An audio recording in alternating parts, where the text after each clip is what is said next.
Ang gobyerno ng Pilipinas, uutang. Okay? Kung uutang ka para sa isang napaka-importanteng proyekto, hindi ba dapat inaasahan natin handa tayo sa paggasta sa proyekto? Pero ang sinasabi nga po mismo ho dito ng World Bank, ito po ang akin pong hawak dito ay the World Bank Restructuring Paper on a Proposed Project Restructuring of Metro Manila Flood Management Project. Approved on 28 September 2017. Ito po yung pinakabago nilang report. Ang sinasabi nga po sa report na ito, ultimo project design, ultimo yung pong pag-identify kung saan gagawin po yung proyekto, at yung pong red tape sa procurement at awarding sa mga kontrata, mga kapatid, problemado. Project design daw po, pabago-bago din. Dito po kasi DPWH po ang nagdidisenyo nito MMDA din po, implementing agency. At dito nga, hindi maaaring maghugas ng kamay din po yung DPWH na ito yung MMDA. Kasi basically nga, yung pondo, nasa GAA po, under DPWH project Anyway, sige po, ito para lang natin matapos na po ito. Okay, ngayon, umutang ka ng $500 million. Nag-release po ng pera ang World Bank at saka ito pong Asian Infrastructure Investment Bank. Painot-inot definitely, di ba? Depende sa accomplishment mo. Pero yung pong nangyari nga, dahil sa delayed yung project, yung cost of money, nagkakaroon din ng interest definitely. Hindi mo ginagasta Hinihintay, umutang ka sa amin, ba't hindi ka kumukuha ng pera? Alam nga namang hindi ito tumubo, so humingi ka ng restructuring. Bakit? Ano ba ang sitwasyon ngayon? Yun nga po, mga kapatid, dapat po talaga, tapos na po ito last year, humingi ng 2 taong extension. So, ang bagong deadline ngayon, November next year. Okay, ang dapat po dito mga kapatid ay 34 na mga pumping station ang naayos. Pero as of September last year, 15 na pumping station po ang sinasabi daw po na naayos na. Okay, 14 po yung ongoing pa rin po yung pag-aayos. 5 po mga kapatid, ang sinasabi na baka matapos po ito by 2026 pa. Pero yung pong sinasabi pong 14, by December daw this year matatapos na. Nakita po ninyo? 2017 nagsimula supposed to be. Ito po malupit dito.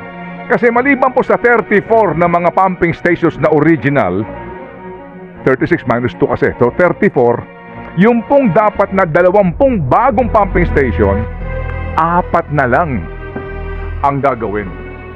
Bakit? Kasi nga dito yung pagtukoy isang gagawin yung pumping station. Ito mga kapatid, yung mga, alam niyo yun, yung mga, ito nga specific dito, Tripa de Galina ang sinasabi, dapat daw po asikasuhin ng maaga So dito mga kapatid, yung mga binabarhan ng basura, doon nga po nagkakaroon ng pumping station. Ito po ang binabanggit nga dito, nito pong inutangan natin. Uutang ka ng pera, dapat sigurado ka kung saan mong gagamitin. Hindi ba? Aray, Diyos ko po. Tama. So again, with all due respect, ito po dapat puntahan din ni Pangulong Marcos Jr. Kahapon nasa Marawi siya. Sinabihin daw po yung contractor ng ospital doon, dapat by August tapos na to Sigurado po ako kikilos yun. Kasi ang nagsasabi na presidente, dito mawalang galang lang, baka pwedeng puntahan niyo po ito, sir. Tama-tama ngayon at tatag-ulan na at kahapon nagbabaha sa Quezon City. No, isang araw po naman maging sa EDSA at maging sa Maynila. Ito sigurado ako, pogi points ito, sir. Ang ganda mong lalaki dito. Yung medyo tuturo-turo ka dito sa pumping station, no? Picture-picture tayo dito. Hindi ako nabibiro, pogi point kasi bibilis yung gawa ng contractor nitong MMDA at saka DPWH. At yung nakatenga, pwedeng patawag mo nga contractor niyan at nang makatikim. Oo. Hindi po ba? Baka nakikinig ngayon itong mga image builder po ng ating presidente. Ito, sir, puntahan nyo itong mga pumping station na dapat ginagawa ngayon ng DPWH at MMDA. Pa-picture kayo doon. At medyo, di ba, kung maaari, ang inyong suot dito ay nakabota. Oo. Okay? Sige. Grabe, umutang. Tapos hindi alam kung saan gagamitin. Tapos hindi kinukuha yung inutang. Baka di na tayo makautang yan sa World Bank sa susunod. May repercussions ba yun pagka ganun? Ito pa isa. Aba, hindi pa tapos. But wait, there's more. There's more. Yung 500 million US dollars na pinapakompute mo in pesos, 28 million pesos siya. Ha? Oo, times 56. Anyway, ang pinakamainam po dito, na lang siguro, sir, total naman po, kaya nyo basahan yung buong budget, di ba? Naalala ho ninyo? Kaya nyo basahan yun, buong budget? Oo, Okay. Eto, dapat binabasa. siguro maganda ho basahin nyo po itong report Oo. ng World Bank. Oo. Ito ha, halimbawa. Ano sabi? The project has experienced significant implementation delays since its onset. The project faced design shortcomings, including a lack of specificity on site selection for drainage areas, as well as on the number and location of pumping stations. Opo. The consequent deferral of these decisions to implementation resulted in delays in determining the final list of pumping stations under the project. Maliban dyan, ito ho, yung problema din po at toka ng DPWH, kung saan po naman ang inyong lingkod po ipupunta na dito po sa statement nito pong Quezon City Government. Kasi kahapon, siguro, si Mayora, mahirap naman istorbohin natin si Mayor, di ba? Baka nakakaabala tayo sa kanya napaka-busy schedule. Ganun siya ka-busy? Hindi pwede sabay statement ni Mayor. istorbohin. Ito na ang statement ni Mayora. Ayan, Oo. May sinasabi siya dyan kung bakit daw ho ang tagal bumaba ng tubig sa may Commonwealth Avenue kasi may mga lugar po ang hindi humadaanan ng mga maliliit na auto Merong sinisisi si Mayora. Anong sinasabi? Paalala, Q-citizens, ang walang habas na pagtatapon ng basura kung saan-saan ang isa sa mga nagpapalala ng baha. Kaya ugaliing magbukod ng maayos at itapon ng basura sa tamang tapunan para hindi bumara sa ating mga kanal, drainage at ilog. Okay. Paalala daw. Kaya nga, kasi may sinasabi siya nagtutulungan daw ang nagtutulungan para maayos yung baha. Quezon City Engineering.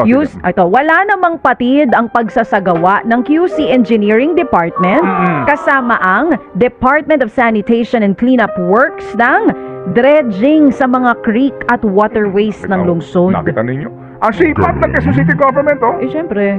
Ang problema lang daw, yung mga mamamayan na nagtatapo ng basura sa kung saan-saan lang. Nakita ho ninyo?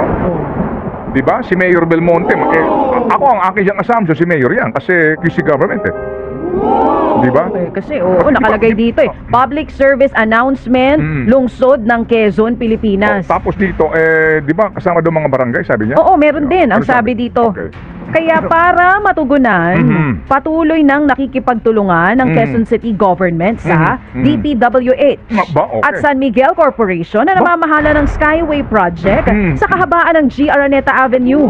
Nakikipag-ugnayan din ang lokal na pamahalaan sa mga barangay na apektado ng pagbaha. Ano ba ang kinalaman ng San Miguel Corporation na namamahala ng Skyway? Kasi di ba may entry yung Skyway doon, paakyat sa kanila.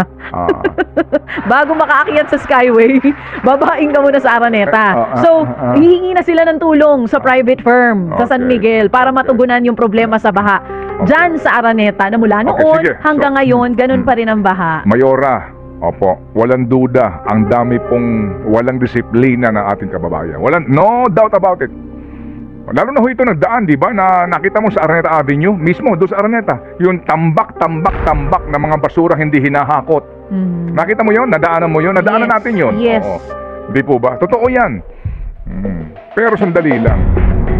Sa katotohanan po na maraming mga mamamayan ninyo ang walang disiplina. Paano na po yun? Ano ba tawag natin sa inyo? Government. Di po ba? City government. Ano ba ibig sabihin ng government? From the root word, govern. Diba? Kung pasaway ang mamamayan mo, paano na yun? Ayun. Diba kaya ka nga naandidiyan to govern. At bahagi ng governance, yung pagsiguro na yung mamamayan mong pasaway, sumusunod. Kasi wala na tayong magagawa. Pasaway tong, ano na to So diyan papasok si barangay chairman. 'Di ba? Ano ginagawa ni chairman? Kaya nga may barangay chairman O si chairman tao mo din at inaalagaan mo rin. Although wala ka namang re-election na, 'di ba? Kasi nga last term ka na. So siguro banjing ka na ngayon. 'Di ba? Relax ka lang ngayon. Beauty na lang tayo ngayon, 'di ba? Kasi nga unang-una tumakbo na walang kalaban So ngayon, mga kapatid, eto ho, tiis-tiis tayo. Kasi nga sinasabi, kayo mga mamamayan, tigas ng ulo ninyo eh. Kaya hingi tayong tulong sa San Miguel. Nadama yung SMC. Sabi siguro ni Sir Ramon, teka, kinalaman ko dyan. Ako ulit? Ba't parang kasalanan ko? Oo, sige, anyway, sige po. So, dyan lang tayo muna kasi meron pa ho tayong winner today sa ating What's on Your Mind. So bottom line, kung walang ginagawa ang gobyerno, wag na lang mag-gobyerno. Kung gusto ho ninyo, i-privatize natin ng Quezon City Government. Sorry ma'am, walang galang lang po, Mayora. Ha? Opo. Ang tindi kasi, pati ang inyong garbage collection. Nako. Uy, oo nga. Talaga naman sa Quezon City, di ba? Opo. Kinakailangan munang magpalakas doon sa basurero para kahakutan ng basura.